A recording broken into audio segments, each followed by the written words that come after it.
All right, 8.2, we're going to talk about arithmetic or arithmetic sequences. What is an arithmetic sequence? All right, an arithmetic sequence, write this down, this is super important information. An arithmetic sequence is the same as a linear function. What can you guys tell me about a linear function? What's the exponent on a linear function? X is to the what power? Here's a linear function. What is that the equation of? Y equals mx plus b. Slope-intercept form, it's the equation of a what? Come on, guys. The equation of a line, right? So if you have the equation of the line, what is m in this case? M is your slope. And what is b? The y-intercept. Okay, your exponent on x is to the first power. A linear function, when graph makes a line, what you plug in for x, you get out for y. In this case of a linear function, y equals mx plus b, it's the equation of a line where m is your slope and b is your y-intercept. And you guys are like, why are you telling me that? Well, an arithmetic sequence, you're going to identify something called the common difference. It's going to be represented by the letter D. The common difference is what you add or subtract. Add or subtract to get to the next number.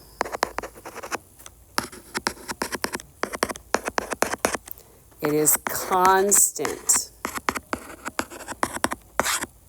When we talk about arithmetic, I want you guys to think of adding and subtracting. Arithmetic, you think of add and subtract. Arithmetic is add or subtract. When we talk about geometric on Monday, that's going to be where we multiply to get to the same thing every time. But in an arithmetic sequence, you add or subtract the same number to get from one to the next. That's the same as slope, guys, in a linear function. How do you get from one point to the next? Up one over, up one over, up and over, up and over. It's the same thing. You do the same thing every time. So if you are asked to tell whether a function or a sequence is arithmetic, how do you figure that? Well, how did you get from -9 here to -2? What would you have to add? Okay, plus 7. How would you get from -2 to +5? Plus 7. How would you get from 5 to 12? Plus 7. 12 to 19. Plus 7. What do these 3 dots mean? It keeps going, continues on. So is there a common difference here? Is there a number that you're adding or subtracting the same thing every time? Yes, what is it? +7. You can just write 7, you don't have to put a plus. So if you're adding or subtracting the same number every single time, is this an arithmetic sequence? Yes. If it asks you to explain your reasoning, there is your explanation because you're adding the same number every time. Now I'm going to show you something in a second that we'll get into later on. I'll show you in a second how this linear function, or y equals mx plus b, is the same thing as what we're looking at here. But let's look at the next one. First of all, what's going on here? We're going down, right? So are you subtracting the same number every time? Well, how'd you get from 23 to 15? Minus how much? -8, okay. How'd you get from 15 to 9? -7. 9 to 5? -4. 5 to 3? -2. Are you subtracting the same number every time? No, so your answer here is no, this is not arithmetic. And the reason why, explain your reasoning, you're showing me because the difference between each number is not the same each time. Now, what I want to talk to you, and I'm getting a little ahead of myself, I know that, but I just want to show you this. If I have this sequence, we just said it's arithmetic, so -9, -2, 5, 12, 19, right? Would you guys agree with me that -9 is the first term of this sequence? -2 is the second, right? 5 is the third, and so forth? Oh, is it? Okay, so this is 6? Okay. This is not the same each time, right? That's what I get at. Sorry. Minus 8, minus 6, minus 4, minus 2. But you're not subtracting the same thing every time. That's why it's no. So this is my first term. This is my second term. This is my third term. This is my fourth term. This is my fifth term, right? You guys agree with me? And how did we get from one to the next? Well, we added 7. We added 7. We added 7. We added 7. Your common difference is 7. If this is a linear function, right? This is your x value, and this is your y value. And you'll see why I'm showing you this in a second. How would I find the 0 term, the term before the first one? If I'm adding 7 each time, how would I find the term that's before it? You subtract. What's negative 9 minus 7? Negative 16. In this case, guys, the rule for this function would be 7n minus 16. That's the rule. How do I know that? Because if this is a linear function, an arithmetic function is linear, your 0 term is your y-intercept. And your common difference is your slope. So this is the same as saying 7x minus 16, y equals. Now I'm going to give you a formula in order to find the function using A1 and all this stuff, but I want you guys to understand that a linear function and an arithmetic sequence are the exact same thing. If you find the 0 term, the term before the first one, and use the slope, you can write the rule that way. Now you guys are like, what are you talking about writing the rules? We'll get there once. Let's look at these. Are these arithmetic? Yes or no? Explain your reasoning. Well, how'd you get from 2 to 5? Plus 3. What about this? Plus 3, plus 3, plus 3. Arithmetic? Yes. What is your common difference? D equals 3. All right. How'd I get from 15 to 9? Minus 6. 9 to 3. Minus 6. 3 to negative 3. Minus 6. Negative 3 to negative 9. Minus 6. Is this arithmetic? Yes. What's your common difference? Minus 6. Questions like this, guys, this is how you explain your reasoning and that you show your work. You're showing me that how I got from one term to the next. Make sense? This is your first term. This is your second term. Whoops, that's not a 2. This is your third, your fourth, your fifth, and so on. All right? 8 to 4, minus 4. 4 to 2, minus 2. 2 to 1, minus 1. 1 to a half, minus 1/2. Is this the same thing every single time? No. So is this arithmetic? No. You're not adding and subtracting the same thing every time. That's going to be geometric. That's good. When we talk about that, instead of dividing, we would say we were multiplying by 1/2, but that's good. It has to be adding or subtracting if it's arithmetic. All right, let's scoot along. Here is the formula to find an arithmetic sequence rule. When it says to write the nth term, I'll explain this a little more as we go. But what do you need? The two things you need in order to write the formula. It's going to say write the rule, write the formula, whatever. It's a sub n equals a sub 1 plus n minus 1 times d. In this case, what is a sub n? That's your first term. What is d? That's the common difference. So as long as you have those two things, you guys can write the rule. Remember, there's a plus sign there. A sub n equals a sub 1 plus n minus 1 times d, the common difference. So let's do a couple examples. It says, write the rule for the nth term of the sequence, then find a sub 15. So here we go. In order to write the rule, a sub n equals a sub 1 plus n minus 1 times d. What is the first term of the sequence? 3. I have n minus 1 times. Well, what's the common difference? How'd I get from 3 to 8? Plus 5. How'd I get from 8 to 13? Plus 5. How'd I get from 13 to 18? Plus 5. So the 5 goes right here. You guys, we do not leave it like that. That is not simplified. That is not simplified. So we have to go ahead and do what with our 5? Distribute. So you have 3 plus 5n minus 5. And then what can I combine? I can combine the 3 and the negative 5, so I have 5n minus 2. So your rule to find the nth term is 5n minus 2. Now, another way you could do that, if you don't like that, if you're like, oh, that's confusing to me, whatever, do what I just showed you a second ago. If it's arithmetic, you can do this. Watch, hold on. Arithmetic means a linear function, yeah?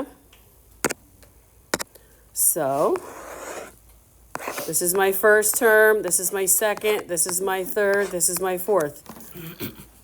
What is the 0 term? What's the term before 3? Negative 2. So in order to find the rule, using my little way up here, you say a sub n equals whatever the common difference is, so 5n, and then whatever the 0 term is, minus 2. Is that the same thing we got there? Either way you guys want to do it is fine. If you want to memorize this and do that, fine. If you want to do it finding the 0 term, fine as well. The second part of this question said find a sub 15. They want to know what a15 is. Well, what do you think I do? How do I figure out what a15 is? What do I plug 15 in for? Perfect, n. And that's, we're finding the 15th term. N is your term number. So I'm going to say 5 times 15 minus 2. The reason that we write rules is because, say I said to you, what is the 516th term? Instead of you guys taking this and adding 516 times, you can just plug it in here and just say, oh, okay, I got it. God bless you. What is 15 times 5? 75? Is it? 75 minus 2 is? So the 15th term of this sequence up here, guys, is 73. Does that make sense? All right, let's do the next one. We'll do it both ways. We'll do it my way and then the book's way. And since it's arithmetic, you can do it either way. In order to write the rule, a sub n equals a sub 1 plus n minus 1 times the common difference. What is the first term? 55 plus n minus 1. And then what's the common difference? How'd you get from 55 to 47? Minus 8. How'd you get from 47 to 39? Minus 8. How'd you get from 39 to 31? Minus 8. So this is minus 8 here. Everybody with me? What do I do with that negative 8? Distribute. So I have 55 plus negative 8n, right? What's negative 8 times negative 1? Plus 8, okay. So then a sub n equals, what's 55 plus 8? What is it? 63. So negative 8n plus 63. Now, some of you are like, I like to check my work, which is perfect. So think about this. This is the first term, the second term, the third term, the fourth term, right? If I plug in 4 for n, what number should I get out? In my formula right here, if I plug in 4 for n, what number should I get out? 31. Okay, so let's check that. So I have negative 8 times 4 plus 63. Let's just check to make sure we're right. What's negative 8 times 4? Negative 32 plus 63. What's 63 minus 32? Is it 31? Then you know, okay, good, I wrote my rule correctly. So now you can go ahead and finish the problem and find out what the 15th term is. Now again, the numbers that are big, I would assume you're going to be allowed to use a calculator. I just don't know 100% right now.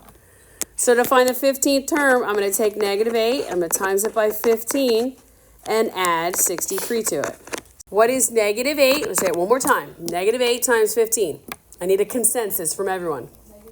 Negative 120. Okay, it's real easy to follow along. Pay attention. Then we add negative 120 plus 63. What do you get? Negative what? 57. So then you just found out that the 15th term is negative 57. So this is a two-part question.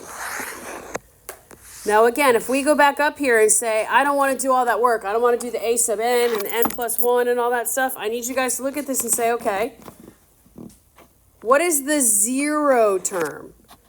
If I'm subtracting 8 to get to the 1 in front of it, how do you find the one before it? Add 8. What's 55 plus 8? 63, okay. So you could write the rule saying, my rule is, whatever the common difference is, 8, negative 8, n, plus the 0 term, which is 63. Is that what we got right here? Yes. A linear function will allow you to do that because those two things are the same. Linear and arithmetic, they're the same thing, just a different part of math. Questions? Ay, ay, ay. All right, let's write the rule here. What are the two things I need? I need the common difference and the first term. What's the first term? 7. How'd I get from 7 to 11 to 15 to 19? Positive 4.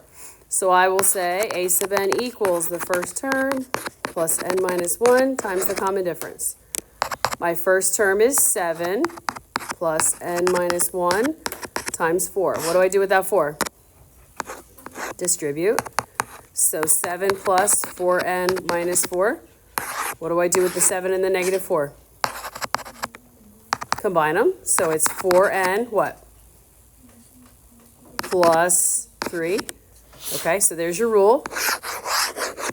Again, if we wanted to do it the other way, this is my first term, so what's the 0? If I'm adding 4 every time, how do you get the one before it? Subtract, so this will give me a 3. So your common difference would be 4 times n and then plus the 0 term. Either way, that's fine. And then how do we find the 15th term? What number do we plug in? 15. So 4 times 15 plus 3. Guys, what's 4 times 15? 60 plus 3 gives me, so the 15th term is 63. Yeah?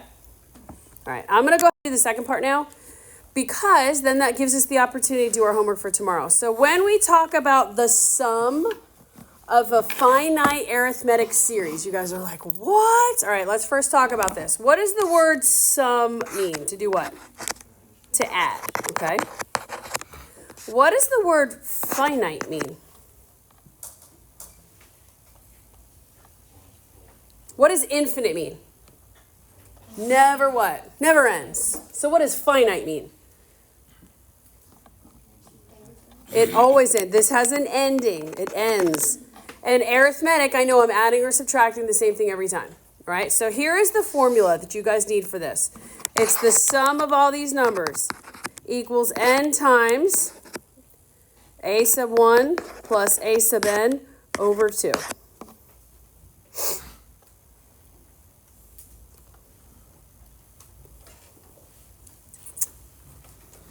Our pre-cal book does this. I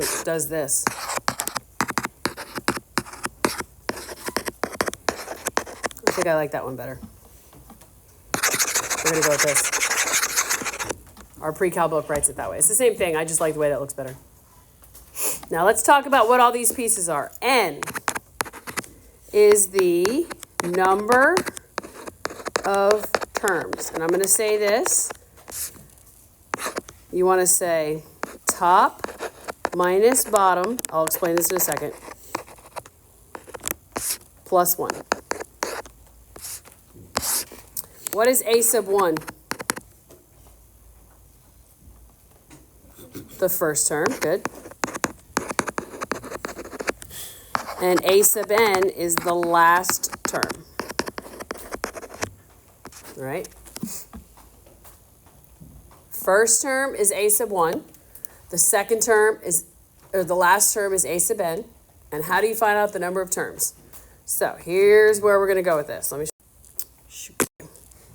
This is called sigma notation. Some of you are going to go to college. You're going to join Greek life, and you're going to know what this means a lot. But all this means is, hey, what is the sum of all of this? So let me show you how you would do this by hand. What they're saying is, I want to start with this number 1 and plug it in here. And then I want to plug every single number in till I get to what? 20. So what you're doing here is you're saying 3 times 1 plus 7. 3 times 2 plus 7. 3 times 3 plus 7. You're going to get all those answers and add them together. That's what that formula is doing. Could you do that? Absolutely. You might get a problem that says start with the first term and end with the 500th. So you'd have to plug in 1 all the way up to 500 and then I'll add them all together. That's just crazy. So that's why we have this formula. It's the sum of the number of terms that you have. The number of terms that you have. Why is this so difficult for me today?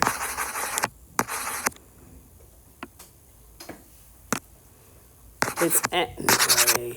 Sum is n over 2 times the first term plus the last term. So how do we know how many numbers we have? Well, what did I tell you to do for n? Top minus the bottom plus 1. Now some of you guys are like, well, how many terms are there? How do I know? What's the first number they want me to start plugging in? 1. What's the last number they want me to start plugging in? Okay, the thing on the bottom is called the lower limit. The thing on the top is called the upper limit. So you would just say 20 minus 1 plus 1. So how many total terms are there? 20. The reason you have to remember that top minus bottom is if this number is not 1.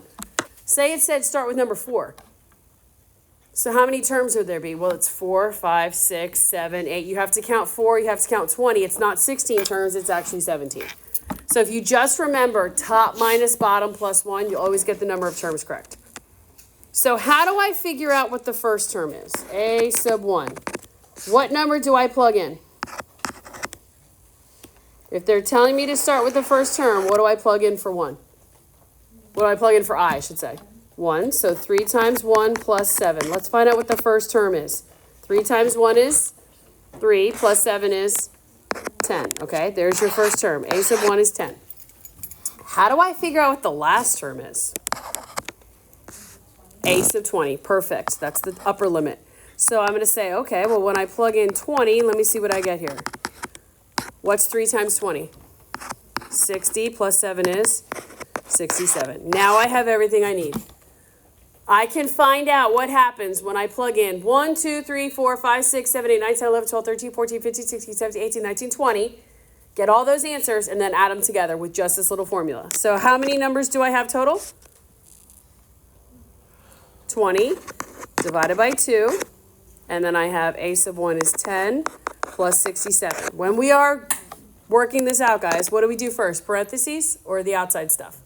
Parentheses. So what is 10 plus 67? 77, okay, times, what's 20 divided by 2? 10. So when I add all of those numbers together, plugging in 1 all the way through 20, what does that equal? 770. Good. 770. Is there another? 770.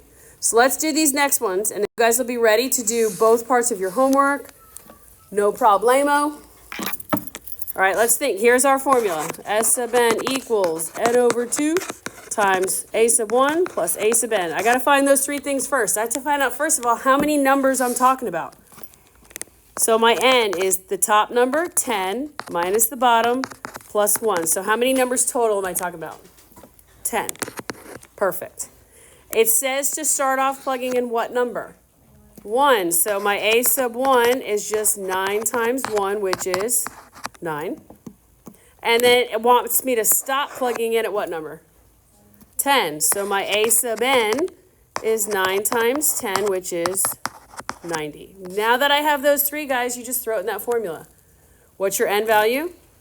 10. So 10 over 2 times, what's your first term? 9. Plus your last term?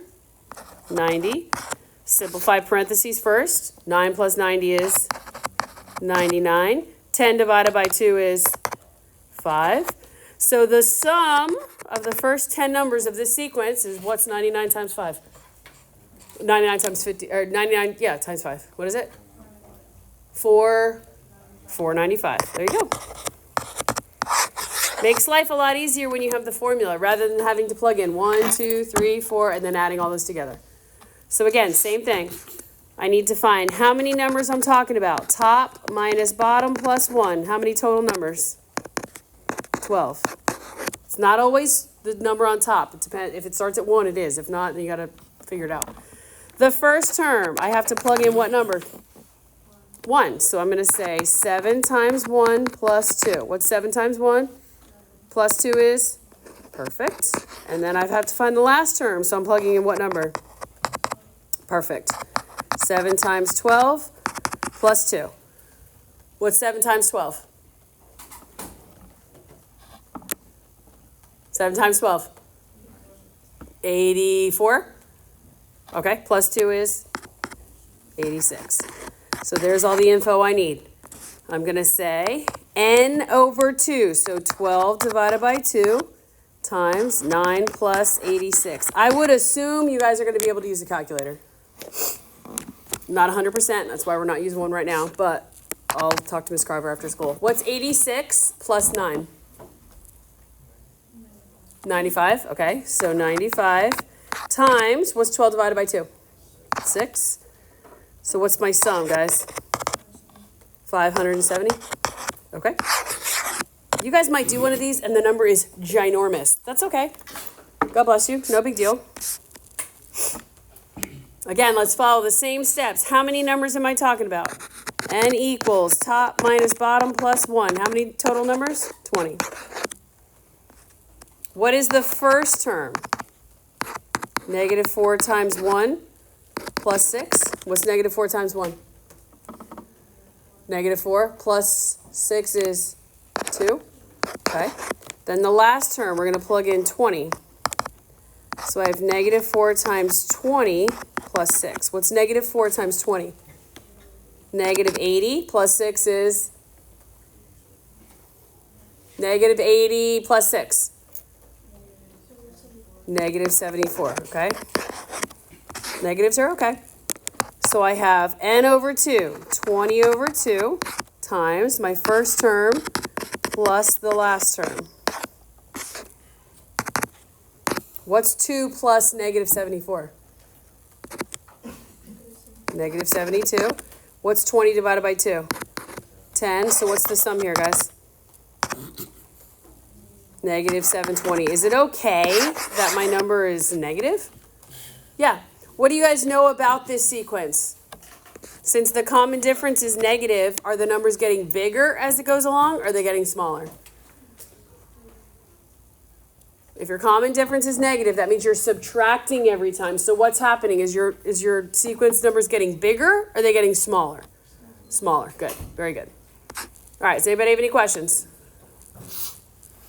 All right.